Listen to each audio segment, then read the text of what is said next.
నమస్తే. ఇప్పుడు మీరు చూడబోతున్న వీడియో ఖచ్చితంగా మీకు ఉపయోగపడుతుంది, నచ్చుతుంది కూడా. మరి మీకు నచ్చిన విషయం నాకు తెలియాలి అంటే ఈ వీడియోని మీరు లైక్ చేయాలి, షేర్ చేయాలి, అలాగే మన ఛానల్‌ని సబ్స్క్రైబ్ చేయాలి. మీ సపోర్ట్‌ని నాకు అందిస్తారు కదూ! ఓకే. ఇప్పుడు వీడియోని స్టార్ట్ చేద్దాం. నమస్తే. Welcome to our channel. నేను కుప్ప పద్మిని. ప్రస్తుతంతో పాటు ఆస్ట్రాలజర్ అవినాష్ దాస్ ఉన్నారు. మాట్లాడతాం. నమస్తే అవినాష్ గారు. నమస్తే పద్మిని గారు. అవినాష్ గారు, 9 ప్లానెట్స్ మేజర్ రోల్ ని ప్లే చేస్తుంటాయి. 9 ప్లానెట్స్ ని చాలా అంటే మన జాతక చక్రంలో కూడా ఈ 9 ప్లానెట్స్ ఎలాంటి ఇంపాక్ట్ ని చూపిస్తాయి, వాటి గమనం రీత్యా మనం ఎలా ఉంటాము, మనం ఏం చేస్తాము, మనం ఎప్పుడు పుట్టాము, ఎప్పుడు పోతాము, అన్ని కూడా డిసైడ్ అయ్యి ఉంటాయి అని అంటారు. అయితే ఇంకొన్ని ప్లానెట్స్ కూడా రూల్ చేస్తూ ఉంటాయి. అంటే చాలా స్లోగా మూవ్ అయ్యే ప్లానెట్స్ ని పెద్దగా సబ్జెక్ట్లో పెద్దగా కన్సిడరేషన్లో లేకుండా అది అంటే ఇంటర్నల్ ప్లానెట్స్ లాగా కూడా కొంతమంది అభివర్ణిస్తుంటారు. Like Uranus. యురానస్ అనే ప్లానెట్ అసలు మీరు చూస్తారా ఆస్ట్రాలజీలో? ఏంటి యురానస్ అంటే? యురానస్ అనేది ఒక గ్రహమే. మన నవగ్రహాలు తర్వాత యురానస్ అనే ఒక గ్రహం ఉంది, నెప్ట్యూన్ ఉంది, ప్లూటో ఉంది. ఇంకా 3 గ్రహాలు ఉన్నాయా? ఉన్నాయి. ఇప్పుడు యురానస్ అనేది రాహుకి 100 రెట్లు అతీతం. యురానస్ అనేది మహానుభావుల జాతకాల్లోనే పనిచేస్తాయి. చిరంజీవి, నాగార్జున, విరాట్ కోహ్లీ స్థాయికి మించిన ఒకవేళ రాహు ఉంటే మన జాతక చక్రంలో ఆ రాహు కాస్త నెక్స్ట్ మనం యురానస్ చూడాలి. దాన్ని బట్టి వాళ్ళ సక్సెస్ మనం ఊహించుకోవచ్చు. అట్లనే పతనం కూడా ఒక స్థాయికి వెళ్ళిపోతుంది. ఇంకా అసలు మనం వర్ణనాతీతం. సో 100 రెట్లు రాహుకి యురానస్. సింపుల్గా చెప్పాలంటే మీకు నేను వాల్మీకి ఉన్నాడు. వాల్మీకి ఎవరండి? ఒక దొంగ. సడన్గా అసలు ఒక దొంగ అట్లా మారతాడా అండి? అంత స్థాయికి రామాయణం రాసే అంత రేంజ్కి వెళ్ళగలుగుతాడా? అది ఓన్లీ యురానస్ చేతే జరుగుతుంది. అంటే అంత ఫోకస్ ఉంటుంది. ఆ ఫోకసు నెగిటివ్ నుంచి సడన్గా పాజిటివ్కి వెళ్ళిపోతుంది.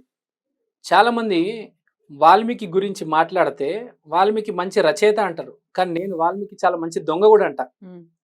ఎందుకంటే అతను జాతక చక్రంలో రాహు అంత బాగుంది, అది యురానస్ దాకా తీసుకెళ్ళి అతను ఒక ఉచ్చ స్థితికి తీసుకెళ్ళింది. వాల్మీకి గురించి మాట్లాడడం అట్లనే ఇప్పుడు మన ఫోన్ల గురించి మాట్లాడితే ఫోన్లు అనేవి ఒకప్పుడు ఓన్లీ బటన్లు ఉండేవి. టచ్ స్క్రీన్ ఫోను, మళ్ళీ దాంట్లో సాఫ్ట్వేర్ వేయడము, ఐఫోన్.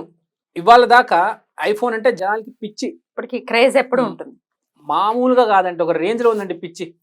ఐఫోన్ అంటే ఇవాళ కూడా 100 సంవత్సరాల తర్వాత కూడా ఉంటది. దాన్ని కనిపెట్టిన వారు స్టీవ్ జాబ్స్. ఆ ఐఫోన్ అనేది యురానస్ కి ఒక చిహ్నం. 100 రెట్లు ఒక టచ్ స్క్రీన్ ఫోన్ కి 100 రెట్లు ఐఫోన్ కి రెస్పెక్ట్ ఉంది. ఇవాళ 1,00,000 పైన ఉంది ఫోను. అంటే ఏదైనా వస్తువుని, విషయాన్ని కానీ 100 రెట్లు, 200 రెట్లు, 1000 రెట్లకి తీసుకెళ్లి జనాన్ని అసలు ఆశ్చర్యపరిచే గుణం యురానస్కు ఉంది. ఇప్పుడు మనం ఇంకో మనిషి గురించి మాట్లాడదాం. ట్రంప్, డొనాల్డ్ ట్రంప్ చరిత్ర మార్చిన వ్యక్తి. అమెరికా లోపల వేరే దేశాల నుంచి వచ్చేస్తున్నాడని చెప్పి దేశం చుట్టూ గోడ కట్టించాడు. ఎవరైనా ఉంటారండి అసలు అంత పిచ్చోడు? కానీ ఒక రకంగా చూసుకుంటే దానివల్ల ప్లస్ ఉంది, మైనస్ ఉంది. మొత్తం 1000 కోట్లు పెట్టాడు. చాలా పెట్టాడు. అంత అసలు అన్ని కోట్లు పెట్టడం అవసరం ఏముందండి అసలు కదా? దాని ఎఫెక్ట్ యురానస్. చాలా మేజర్ డిసిజన్స్ ఉంటాయి యురానస్కి. సో ఇప్పుడు మీరు సింపుల్గా చెప్పాలంటే నేను ఒక హైపర్, నార్మల్, సూపర్, సూపర్ తర్వాత హైపర్. ఇప్పుడు మెట్రో ఉంది, మెట్రో తర్వాత ఏంటి? Hyper loop. నేల కింద నుంచి దూసుకుంటూ వచ్చేస్తుంది. అంటే ఇప్పుడు మనం ట్రైన్లు తీసుకున్నా దాంట్లో హైపర్ లూప్. అంటే ఏ విషయంలో ఫోన్లు తీసుకుంటే ఐఫోన్, మనుషులు తీసుకుంటే మన ట్రంప్ గారు వచ్చారు, మన స్టీవ్ జాబ్స్ గారు వచ్చారు. స్టీవ్ జాబ్స్ గారికి అవసరం ఏముంది? మామూలు ఫోన్లు నడుస్తున్నాయి కదా, అతను ఏదో చేసేద్దాం అనుకున్నాడు, చరిత్ర తిప్పుదాం అనుకున్నారు. బేసిక్గా యురానస్ అనేది రోమన్ గాడ్. మనకు సంబంధించిన మన హిందూ మైథాలజీలో లేదు. He's the god of heaven and sky. మన రోమన్ మైథాలజీలో ప్రతి దానికి ఒక దేవుడు ఉంటాడు. ఫైర్కి దేవుడు ఉంటాడు, వాటర్కి దేవుడు ఉంటాడు, కరెంటుకి దేవుడు ఉంటాడు, రకరకాల చీకటికో దేవుడు ఉంటాడు.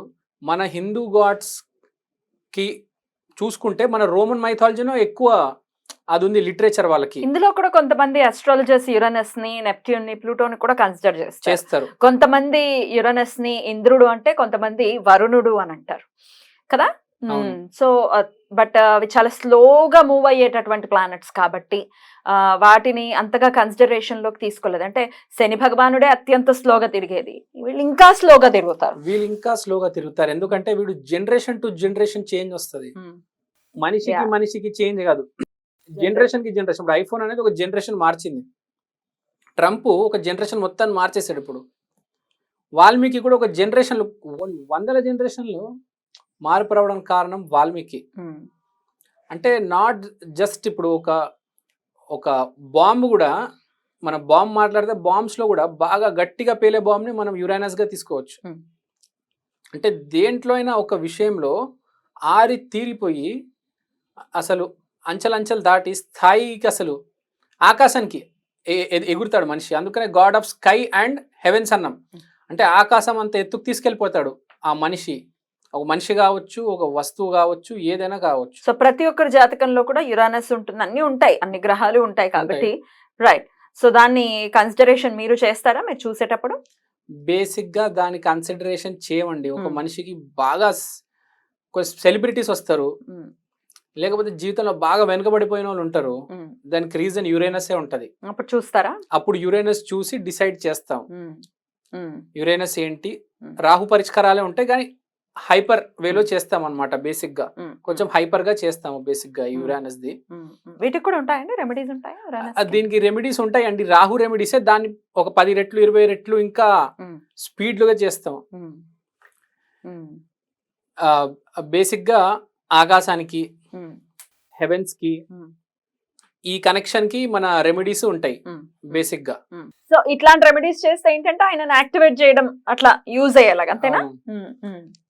ఇప్పుడు ఆయనని యాక్టివేట్ చేయడం. ఇప్పుడు మనం ఆకాశం అన్నాం.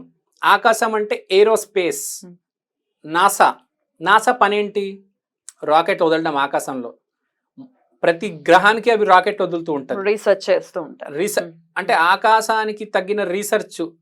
భూమి మీద రాళ్ళు ఎప్పుడు పడతాయి, భూమి ఎప్పుడు అంతరించిపోయింది, ఒకప్పుడు నిజామాబాద్ లో డైనోసార్లు ఉండేవంట, అంత రీసెర్చ్, ఆ రేంజ్ లో రీసెర్చ్ ఉంటుంది. ఒక 3000 సంవత్సరాల తర్వాత రాయి పడుతుందంట, మనం దాన్ని ఎట్లా ఎదుర్కోవాలి, అంటే ఆకాశం నుంచి ఏ వస్తువులు వచ్చాయి, మన భూమికి దానివల్ల ఏం ఎఫెక్ట్ వచ్చింది. అసలు లైఫ్ అనేది ఆఫ్రికాలో స్టార్ట్ అయింది, మనిషి అనేది ఆఫ్రికా నుంచి స్టార్ట్ అయ్యాడు. దాని ముందు ఓన్లీ డైనోసార్లు వచ్చేవి. డైనోసార్లు ఉన్నప్పుడు నేను చెప్పినట్టు నిజామాబాద్లో బాగా ఉండేవి. అట్లా ఒక ఆస్ట్రాయిడ్ వచ్చి, ఒక పెద్ద రాయి వచ్చి భూమి మీద పడి మొత్తం అతలాకుతలం అయిపోయి అందరు చనిపోయారు. డైనోసార్లు అందరు ఎక్స్టింక్ట్ అయిపోయారు, జంతువులన్నీ అంతరించిపోయినాయి. తర్వాత మళ్ళీ లైఫ్, జీవితం అనేది ఆఫ్రికాలో స్టార్ట్ అయింది. మనిషి ఆఫ్రికా నుంచి వచ్చాడు. తర్వాత మెల్లిగా అలా ప్రతి కాంటినెంట్కి అలా పోవడము, ఏషియా, అమెరికా, అంటార్టికా అలా స్ప్రెడ్ అయ్యాడు. ఇంత మార్పు వచ్చింది. అంటే మనిషి ఒకప్పుడు అసలు వచ్చాడు, తర్వాత ఎలా డెవలప్ అయ్యాడు, తర్వాత ఇండస్ వ్యాలీ సివిలైజేషన్ ఫామ్ అయింది, తర్వాత కాలనీస్ వచ్చాయి, తర్వాత రాజులు వచ్చారు, డైనాసిటీలు వచ్చాయి. అంటే ఇంత జనరేషనల్. మామూలుగా మన జీవితాలు చూసుకుంటే రోజుమరి జీవితం ఒకటే రకంగా ఉంటుంది. కానీ సడన్గా మీరు ఎప్పుడైనా అనుకున్నారా భారతదేశం మీద వచ్చి డ్రోన్లు అటాక్ జరగడము, మన జీవితం మారిపోవడము? రీసెంట్గా ఇజ్రాయెల్లో చూసాము. అట్లా అంత భారీ మార్పులు ఉంటాయి అన్నమాట. జీవితాలే మారిపో అప్డేట్ ఉండాలి కదా. అలా అప్డేట్ చేసేది యురేనస్. రైట్ అండి. సబ్జెక్ట్ ని తెలుసుకునే క్రమంలో దీని గురించి మనం మాట్లాడుకోవడం జరిగింది. ఇక నెక్స్ట్ ఎపిసోడ్ లో ఇంకా నెప్ట్యూన్ అండ్ ప్లూటో గురించి కూడా మనం మాట్లాడుకుందాం. ఓకేనా? రైట్ అండి. Thank you so much. నమస్తే.